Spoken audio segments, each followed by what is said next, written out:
Hello, everybody, and welcome to day 88 of my high school video journal. So, today I will be talking more about dopamine, and I'll be going a bit more deeper into the way how dopamine manipulates. Because I feel for people to understand the harms and dangers of dopamine, they gotta need to understand what it actually does. Because a lot of people might be watching this video and the previous videos and think, oh, okay, yeah, this guy's saying that we can control dopamine, so I'll do it. Um, but they don't understand how strong this actually is. This neurochemical is actually very strong.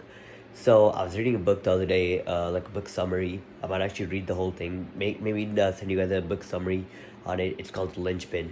Very good book, and it's basically talking about how dopamine can manipulate you, and how when you are just doing anything in life, dopamine is always included.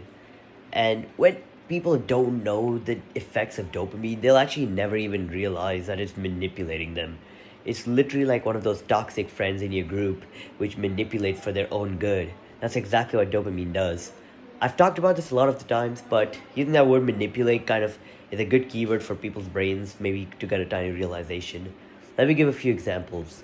Let's say that you're walking by a pizza parlor and you get the smell of pizza. That's the pizza parlors actually playing with your brain, playing with your dopamine to get you to buy a pizza. Because a lot of the times what happens is when you smell that pizza, you're like, oh, I really want to go and eat that right now. So you run to the pizza shop, order a pizza, their sales go up, you're happy. But you don't understand that you just spend money on something you don't really need at that time. Maybe you are going to work out in a gym and you just ate and now you go back home. That's how dopamine is manipulating you. Cause the pizza parlor, yes, they did do this, but it's because of your dopamine that which got triggered after getting the smell of pizza that it rushed in. This again ties back to what happens when people can't control their dopamine.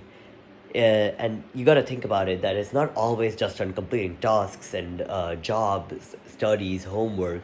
It's also just everyday life, everyday things. Dopamine is always there. It doesn't just come in knocking when you're doing an actual educational task. It can be anywhere, anytime.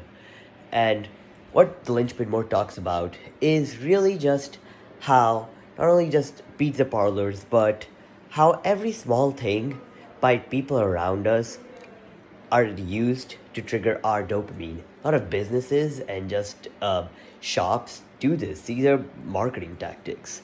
And that's where I'll stop for today. I'll talk to you guys tomorrow.